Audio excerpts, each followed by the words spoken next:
Performance तो है, क्योंकि यहाँ पर गिरावट देखने को नहीं मिली और जब मार्केट वीक था तो ये 200 डे मूविंग एवरेज के आसपास कंसोलिडेशन दिखा रहा था। आई थिंक एक पोजीशन ट्रेड लेना बेहतर रहेगा, जहाँ 20 डे मूविंग एवरेज के नीचे आप स्टॉप लॉस लगा के एक लॉन्ग साइड पे ट्रेड लेंगे, तो 1004 के स्टॉप लॉस से खरीदारी करिए इस उम्मीद में कि 1040 का लेवल ब्रीच होगा तो कम से कम 1075 तक के टारगेट आपको स्टॉक दिखा देगा। चलिए अब एक काम करते हैं। अब मिड कैप इंडेक्स फिर 400 पॉइंट नीचे आ गया, तो हल्की सी जो रिकवरी आ रही थी वो नहीं टिकी और एडवांस डिक्लाइन 1:3 यहाँ पर इस समय है। यतिन के पास चलते हैं आज के स्टॉक्स ऑफ द डे के लिए। Yatin, good morning. Good morning. और 3 स्टॉक्स जो आज फोकस में है, सबसे पहले अगर हम देखें तो दीपक नाइट्राइट कंपनी के प्रॉफिट 50% से ज़्यादा गिरा है, रेवेन्यू 5% नीचे और मार्जिन्स देखिए 9% आ गया है, जो पिछले साल 15% था। तो कहीं ना कहीं केमिकल स्टॉक्स में खास करके कंपनी जो फिनॉल एसीटोन बनाती है, यहाँ आपने एक मार्जिन क्रैश होते हुए देखा है। क्लियरली आज एक्सीडेंट ऑफ द डे, अभी स्टॉक में जो फॉल है एक्सेलरेट हो रहा है, लगभग 13-14% की गिरावट। हालांकि कॉन्फ्रेंस कॉल आज पोस्ट मार्केट आपको होता हुआ नजर पड़ेगा। इसके अलावा मन्नापुरम फाइनेंस, यहाँ भी अगर हम देखें तो जो माइक्रो फाइनेंस बिजनेस है, यहाँ एक बहुत बड़ा अर्निंग्स पे प्रेशर आया है। इनफैक्ट जो माइक्रो फाइनेंस बिजनेस है उसकी वजह से क्रेडिट कॉस्ट भी कंपनी के बड़े हैं और जो एसेट क्वालिटी है वो काफ़ी खराब हो गई है। Q2 के बाद Q3 में भी कमज़ोर प्रदर्शन और Q3 का प्रॉफिट कंसोलिडेटेड लेवल पे 52% गिरा, जो बिलो एस्टिमेट्स है। जेफरीज ने यहाँ एक होल्ड कॉल रखी है, तो कहीं ना कहीं रिजल्ट्स कमज़ोर हैं। उसके बाद स्टॉक में 6% की गिरावट। और इसी तरीके से अदानी ग्रुप के स्टॉक्स भी बहुत प्रेशर में हैं, पिछले 2 दिनों से कंटिन्यूस सेलिंग है। In fact flagship companies Adani enterprise, Adani ports दोनों ही निफ्टी के टॉप लूजर्स हैं।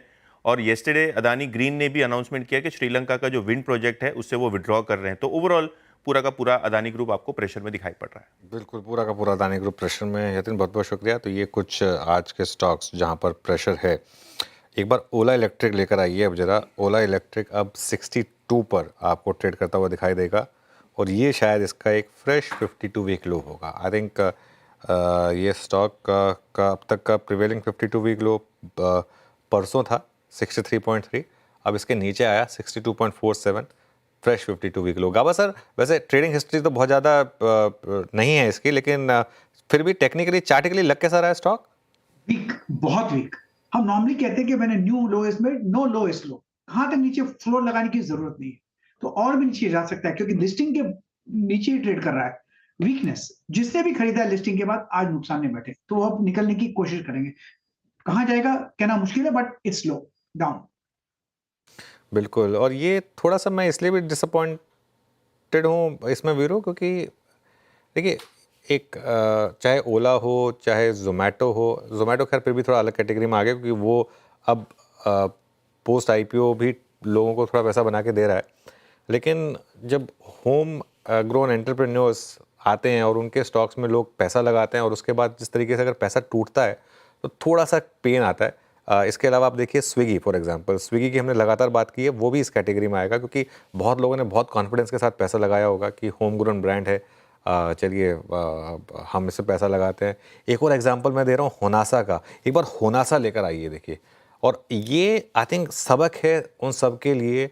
वो जो फैंसी रिपोर्ट्स आई थी, मुझे याद है क्या क्या फैंसी रिपोर्ट्स आई थी होनासा के ऊपर, ये हो जाएगा वो हो जाएगा, अब देखिए।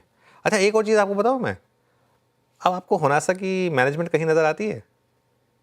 ड्रीम फोक्स एक और स्टॉक है, एक बार ड्रीम फोक्स लेकर आइए जरा। ड्रीम फोक्स का 12 महीने का एक बार चार्ट और दिखा दीजिए जरा ड्रीम फोक्स का। वो भी जरा स्क्रीन पर आएगा आपकी स्क्रीन पर। वो देखते हैं क्या कर रहा है।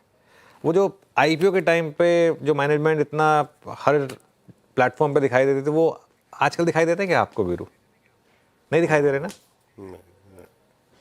ना ही ड्रीम फोक्स, ना ही जो इससे पहले मैंने नाम लिया होनासा। मुझे तो याद नहीं लास्ट कब आए हैं वो पावर कपल किसी इंटरव्यू में, मुझे तो याद नहीं है। देखिए स्विगी की मैनेजमेंट सिर्फ वो अर्निंग्स के टाइम पे आके सिर्फ अपना बयान दे के चली जाती है, दैट्स इट। उसके बाद तो कभी नहीं देखा मैंने उन्हें। ये देखिए, तो ये क्या सिर्फ आईपीओ के टाइम पर आपको आके बड़ी बड़ी बातें करनी होती हैं और तब आप आके बोलते हैं, उसके बाद कोई रिस्पॉन्सिबिलिटी नहीं है शेयर होल्डर्स की तरफ? किस तरीके से शेयर प्राइस इरोजन हो रहा है इन सारी कंपनियों में एक एक करके, तो होनी चाहिए ना कुछ रिस्पॉन्सिबिलिटी उनके टुवर्ड्स। जी हाँ, ये वो फैंसी आईपीओस अभी सब धरातल पे, जैसे कहते हैं ना, सारे ज़मीन पर।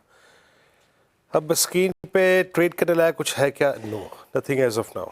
जो बहुत स्ट्रॉन्ग मोमेंटम में थे वो फिजल आउट हो गए, पर एक जनाब ने कमाल दिखाया था, वो था यूबीएल। खुला बहुत स्ट्रॉन्ग, उसके बाद कोलैप्स हुआ, फिर थोड़ा सा कमाल दिखाता हुआ और करीब 2076 के जोन में जाता हुआ। लेकिन एक स्टोरी जो थोड़ी सी चली है आज, वो है हेवल्स को। हेवल्स देखिए लोअर लेवल से यहाँ पुल बैक आता हुआ, एक स्ट्रॉन्ग मूव यहाँ पे। आईटीसी में एक पुल बैक है, जैसे pull back, DLF pull back, के इंडस्ट्रीज पुल बैक है, और ब्रिटानिया को देखिए आपकी स्क्रीन पे, ये भी पुल बैक है।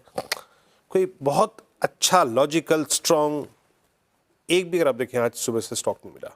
बस हाँ, वो जो टाटा कंज्यूमर पहले कुछ देर पहले हमने चेक लिया था, दैट्स डूइंग वेल, 1033 पे आके अब डे हाई की ट्रैजेक्टरी में। और एक पॉसिबली लास्ट चार्ट चेक लूँगा, दैट्स एचएएल 3644 पे डीलो पे आके ट्रेड करता हुआ।